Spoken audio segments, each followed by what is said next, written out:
vapor plumes on Jupiter's moon Europa, an icy world that's thought to have a subsurface global ocean of water. That same team of astronomers has now taken additional ultraviolet images of probable plumes on this icy moon. While these plumes seem intermittent, they appear to have repeated in the same location. Pieces of the puzzle of what's going on with Europa are continuing to come together.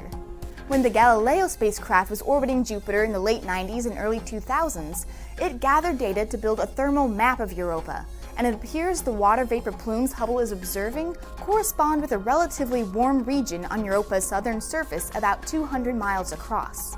This thermal anomaly the Galileo spacecraft observed suggested geologic activity was happening in this location, a conclusion now further supported by Hubble's recent observations of water vapor plumes. This phenomenon may be similar to what the Cassini spacecraft has seen at Saturn's moon Enceladus, where there are also water vapor plumes associated with warm regions on the moon's surface. The warm spot on Europa has a couple possible explanations. Perhaps this location is warmed by liquid water a mile or so under the surface, pushing up through the cracks in the ice. Or perhaps the fine mist that's falling from the water vapor plume changes the structure of the surface ice grains, allowing them to retain heat longer than the surrounding landscape. Now that Hubble has shown Europa probably has water vapor plumes associated with warm spots on its surface, this information will be used for planning NASA's upcoming Europa Clipper mission. Europa Clipper will be able to take up-close observations of these probable plumes Hubble identified, and will be equipped with instruments that can detect any additional warm spots and water vapor plumes. This will provide insight into Europa's chemistry, geology, and potential conditions for harboring alien life.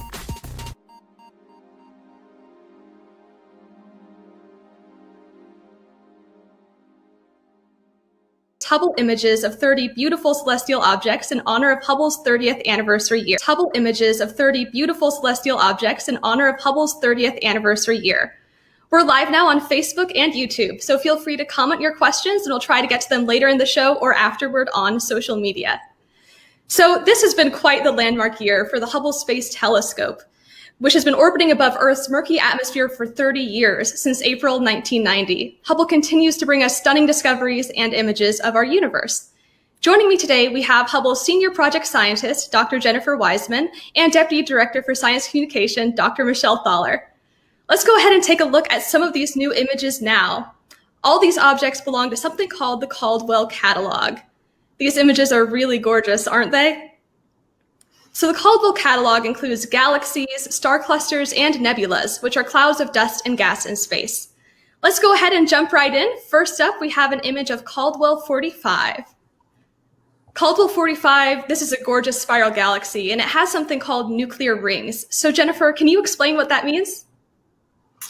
Sure. So this galaxy, just spectacular in this image, is showing off its big spiral arms, which you can see reaching around the outer parts of the galaxy.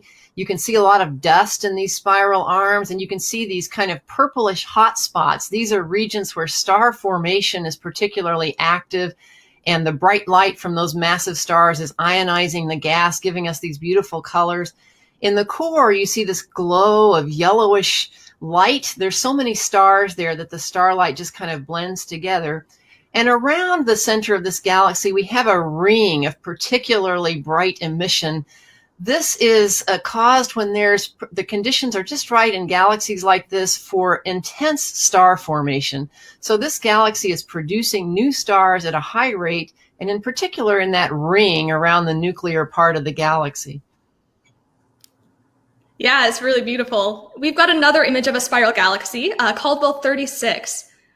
So Caldwell 36, it seems like we're almost missing a chunk of the photo here. So what are we seeing, Jennifer, or not seeing? That's a good question. So first of all, you see that it's a beautiful spiral galaxy, another case of just a marvelous windmill type pattern of spiral arms with lots of stars, star formation, dusty regions. That kind of stair-step shape in the upper right is actually an aspect of the camera that was used to take this image. The Wide Field Planetary Camera 2 is almost like having 4 cameras in the 4 quadrants of this region, and the upper right quadrant, that camera actually can see things in higher detail than the other three quadrants, the other three cameras. So if we want it all to kind of be at the same resolution, we have to shrink down the image from that upper right camera or that upper right quadrant so that it matches the same resolution capability of the other three quadrants or the other three camera pieces. And when we shrink it down, it kind of gives us this resulting stair-step pattern in the final image. But if you can kind of ignore the stair-step pattern, you can see the gorgeous, gorgeous central part of this galaxy and the spiral arms around it. And again, another example of nature's spectacular means of arranging stars and continuing the production of new stars in active spiral galaxies like this one. Yeah, thank you, Jennifer. We've got another beautiful galaxy image of Caldwell 29. So at the heart of Caldwell 29, astronomers suspect that there is a supermassive black hole. So Michelle, could you tell us more about what black holes are? Oh, absolutely. So, I mean, the amazing thing about a black hole is that it's a region of the universe where gravity is so extreme, it can actually suck light in itself, and that's why we call them black holes. Now, normally we think of black holes being formed by stars that die and their cores collapse under the force of gravity. But in this case, we're talking here about a supermassive black hole. In the center of a galaxy, black holes can get to millions or even billions of times the mass of our sun. So this galaxy has a particularly mysterious bright center. And although we're seeing visible light here in Hubble and maybe a little bit into the ultraviolet and infrared, what we also measure from this galaxy is X-ray light. X-ray light is only naturally produced when the gases reach temperatures of over millions of degrees. So as things fall in closer to this huge black hole, they get caught by the black hole's gravity and accelerated faster and faster around, almost like water going down a drain. All of that friction heats the gas up to millions of degrees, and it flickers on and off in X-ray light. So in the core of this galaxy that you're looking at here, there is a monstrous, huge black hole. And one of the big mysteries that Hubble and other telescopes are trying to solve right now is how black holes can actually grow that big. Millions or billions of stars must have gone into that black hole. Wow. So the Caldwell catalog also contains something called planetary nebulas, like this image of Caldwell 56. But the term planetary nebula is a little bit misleading. So Michelle, what are we looking at? Well, sure. So here we're looking at something closer to us. When you look out to galaxies, you're looking at things that are millions or tens of millions of light years away. In this case, this is a nebula, a glowing cloud of gas that's in our own galaxy, about 1,600 light years away. And as you mentioned, we call these planetary nebulas, but unfortunately that name was picked before we really understood what they were.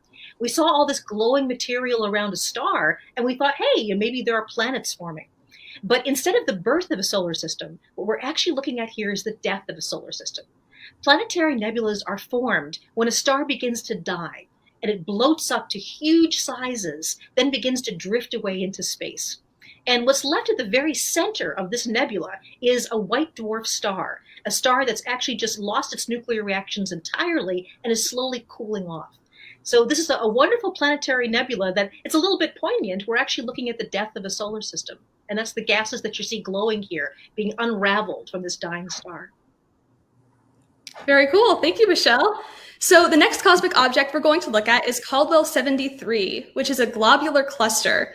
You can find Caldwell 73 in the southern skies with binoculars. But Michelle, what exactly is a globular cluster? Oh, these are absolutely wonderful. These are the largest star clusters that are part of our galaxy, the Milky Way. They orbit around the Milky Way, but not actually usually in the disk of the Milky Way. We are in this disk of gas and dust going around. The globular clusters are going every which way around the Milky Way, sort of like a swarm of angry bees, and they are huge.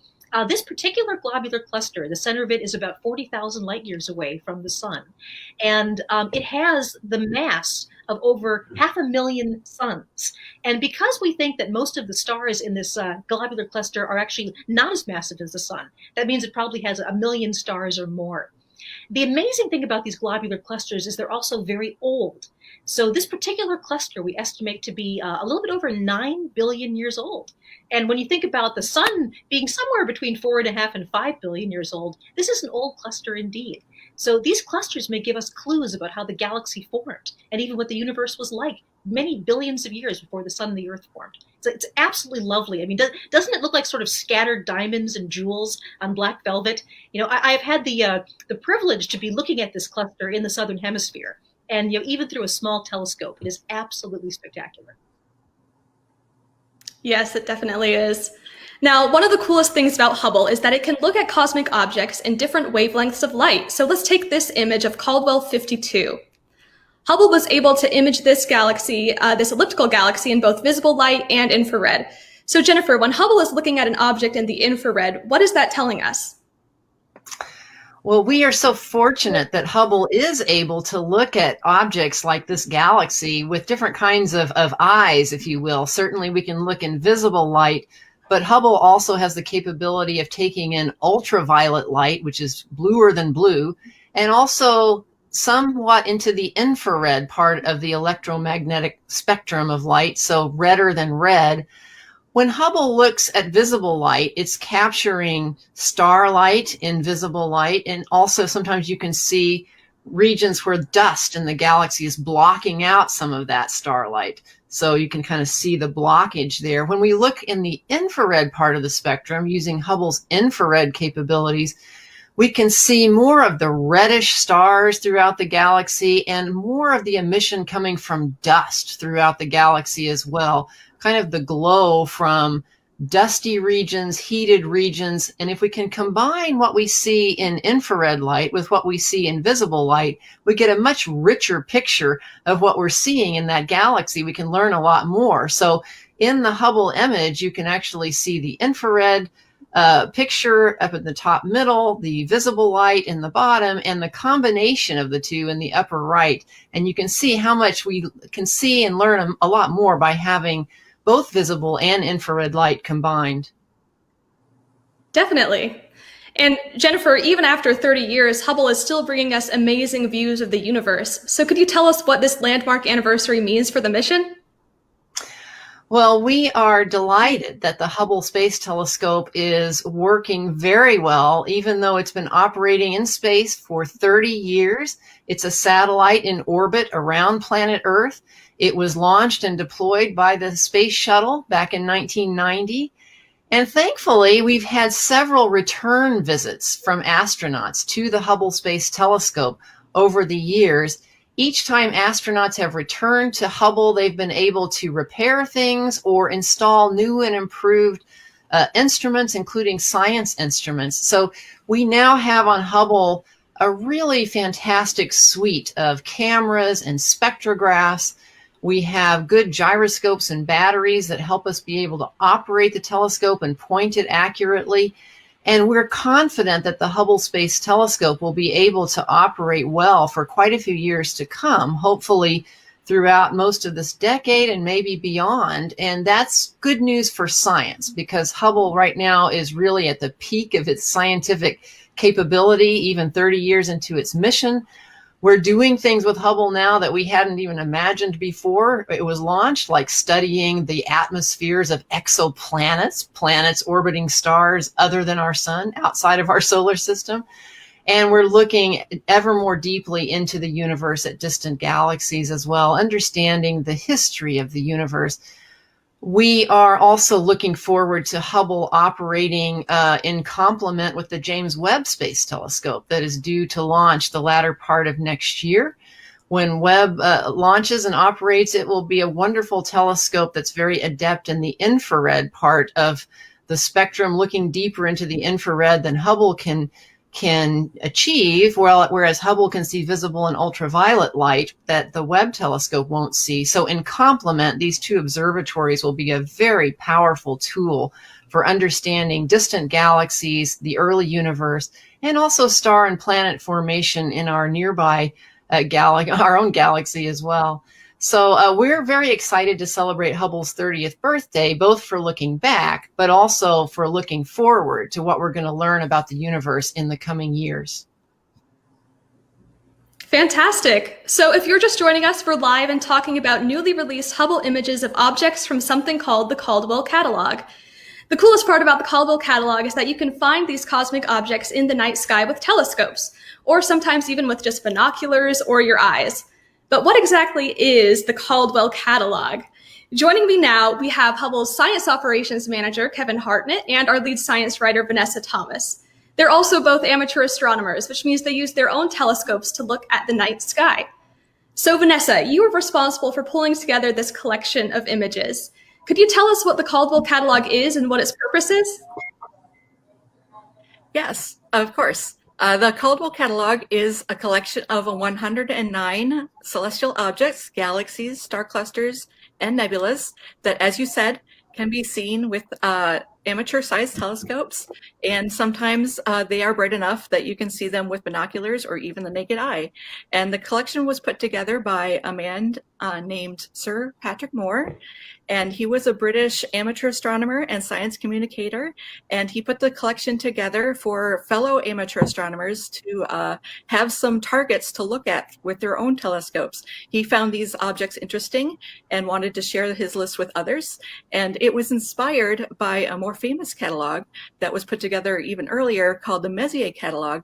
That was put together by a French astronomer, and that also included galaxies, star clusters, and nebulas that amateurs can see with their own telescopes.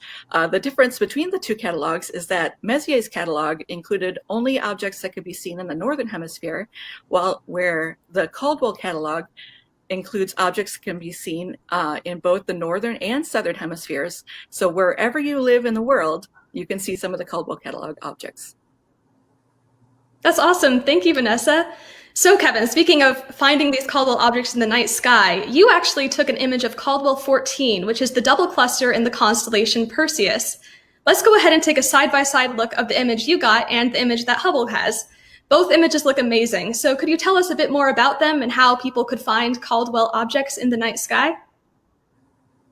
Sure. Well, Caldwell 14 is an amazing object, and this is a great time of the year to see it. It's located in the night sky between the constellations of Cassiopeia and Perseus, and is frequently called the double cluster in Perseus, and you can see why. With a small telescope from a dark site, you can see basically what I've imaged here. Two distinct open clusters of stars, each with hundreds of glittering members. It's really an unforgettable sight. If I could have the next graphic.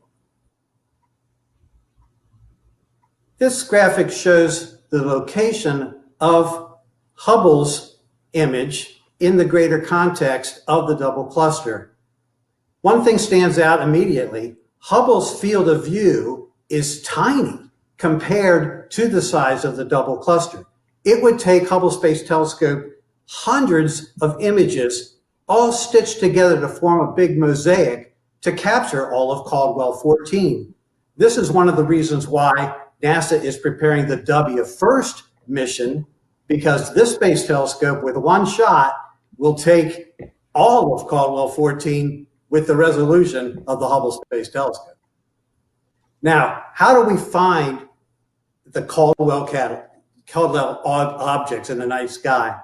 Well, if you don't have a motorized go-to telescope, you'll need different things. First, you'll need a good listing of the objects and some detailed star charts for where to find them. Now, these thankfully are easily available online or in an atlas or even in a phone app. Second, you need a dark spot. Get out away from city lights if you can, and let your eyes dark adapt to the night sky, and you'll begin to see those fainter stars and constellations that you can't see from the city location.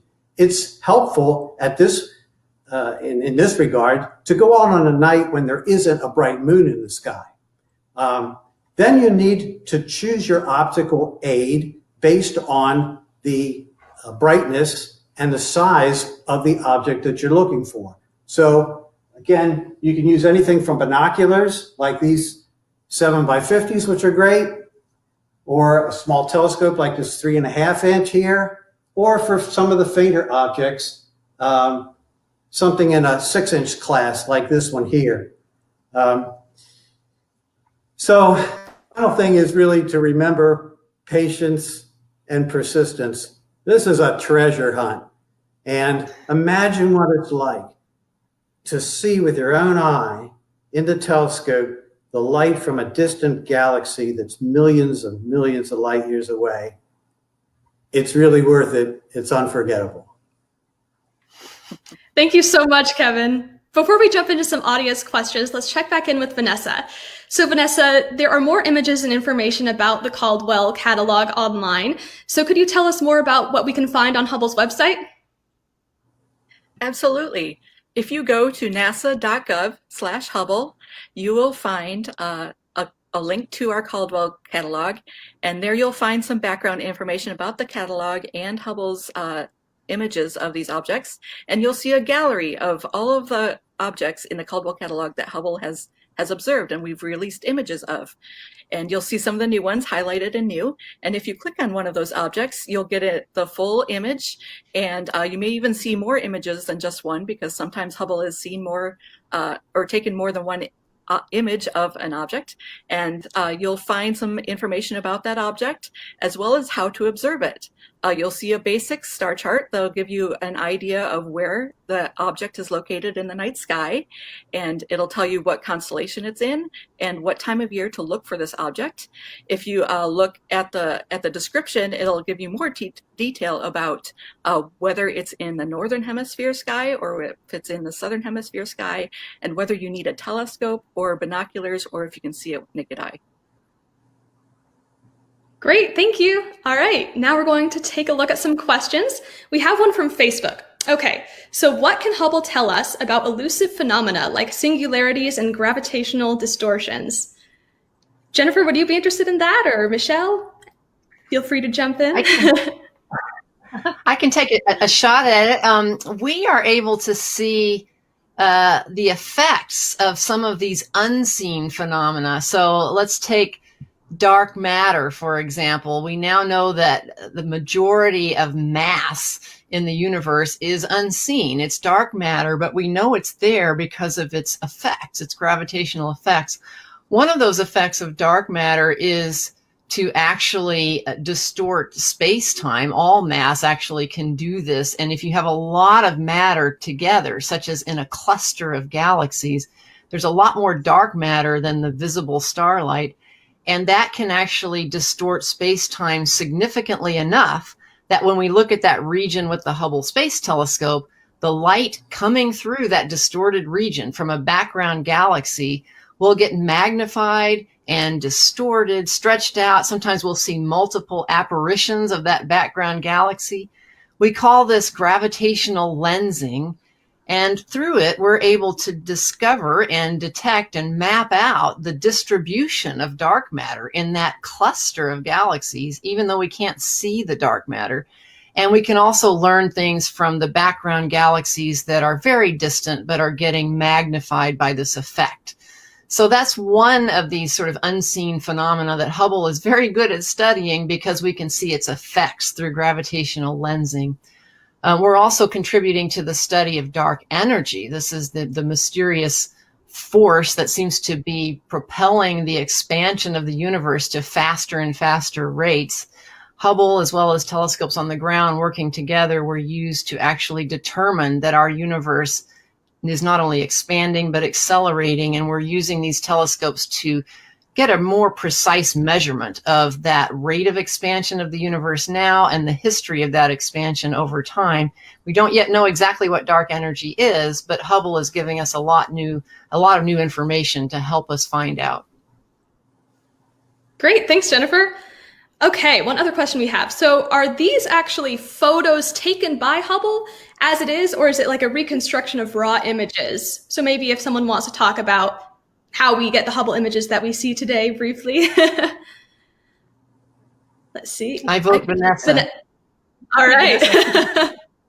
Sounds good. I can take that. So Hubble takes images in black and white, actually, through different filters. So it uses filters to isolate the type of wavelength that astronomers want to observe. So Hubble's images actually come down black and white. And to get color images, we have to take multiple images, exposures, in multiple filters. So we put those multiple filter images together to create these beautiful color images that you see. And yes, and we do additional processing. Sometimes Hubble takes multiple images of an object because maybe the object is too large to fit in the field of view. So we have to take multiple images to get the whole object or to get more of the object of interest. And so we have to mosaic those images together as well. So there is some processing that goes on, yes. Gotcha. Thanks, Vanessa. Awesome. Okay, so on Facebook, it sounds like we have someone who is a beginner amateur astronomer looking for some tips. So Kevin, do you have any words of wisdom? Well, my best tip for folks that are getting into astronomy is to find a friend to do it with. Now, one has to be careful these days because of COVID, of course, to be in a group doing this, but there are clubs, many clubs out there for amateur astronomers. And if you join a club, which meet virtually now, you can learn a lot about different types of telescopes, different tricks to observe, and it's all very helpful rather than trying to do it alone. So that's really perhaps the best tip that I can give you. Don't do it by yourself, or if you feel like you have to because of COVID, take advantage of online meetings or YouTube videos. There's lots of them out there that describe telescopes or binoculars and how to use them. There's a wealth of information online these days. Great. Thank you, Kevin. All right, I think we're just going to do one more from Facebook. How far away is Hubble from us? So, anyone want to take that one on? I can take a jump at it, but it's about 300 and it varies actually, but varies between about 340 and 360 miles above the surface of the Earth over the years of its mission. It's not that far away from the surface of the Earth. It's in low Earth orbit, again, not to get it a lot closer to the things that we're trying to observe with Hubble, but to simply get it above much of the Earth's atmosphere so that we don't have to look through that turbulent atmosphere that can actually blur the images that we're trying to look at. And also the atmosphere of the Earth actually filters out some of the light that we want to capture with Hubble, like ultraviolet light.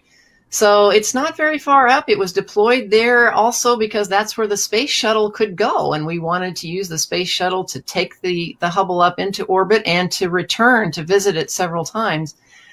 You should note, however, that a lot of telescopes now in space, and there are other space telescopes now and also in the future, are not being put in low Earth orbit. Some of them are being put much farther away.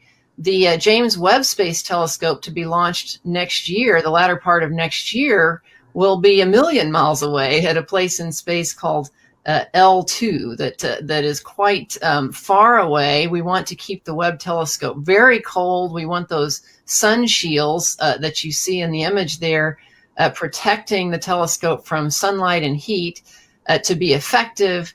And we want to be able to have the most sensitive infrared observations possible. So that's why the Webb telescope will be put much farther away from Earth than Hubble was put. Absolutely. I think we do have time for one more question, and maybe Michelle can take this one.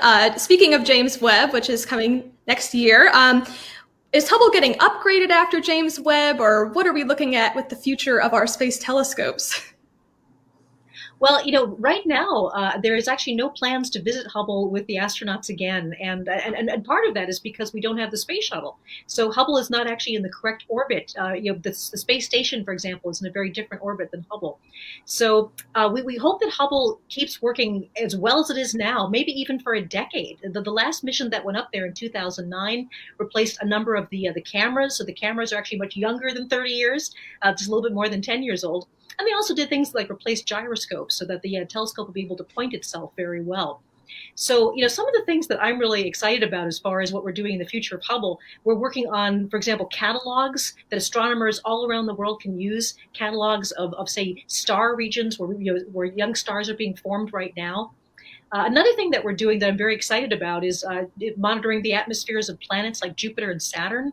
So a lot of people have heard that the red spot of Jupiter is shrinking, and it's actually changing color as well. So Hubble will be doing that too. So Hubble has a huge future ahead of it. And although we're not expecting to actually upgrade it at this point, it is still going to be this incredibly relevant and wonderful observatory. And when the James Webb Space Telescope is launched later next year, the two observatories, we hope, will be able to work in conjunction to some degree. And this will allow us to do something called calibration, where we make sure that one telescope is agreeing with the other telescope. We can make our images and our measurements as accurate as they can possibly be. So that's something I'm looking forward to next year. It's going to be a big event. Yeah, it's going to be awesome. Well, thank you all for sending in these questions. Unfortunately, we're going to have to wrap things up for today, but if we didn't get to your question here, we'll try to answer it later on social media. Thank you for joining us. We love sharing these newly released Hubble images of objects from the Caldwell catalog with you. All the images we talked about and many more can be found online at nasa.gov/Hubble. There, you can also find more Hubble content and fun online activities you can do with your family or on your own. Be sure to keep up with us on social media at NASA Hubble on Twitter, Facebook, Instagram, and Flickr. Thanks again for joining us, and have a wonderful weekend.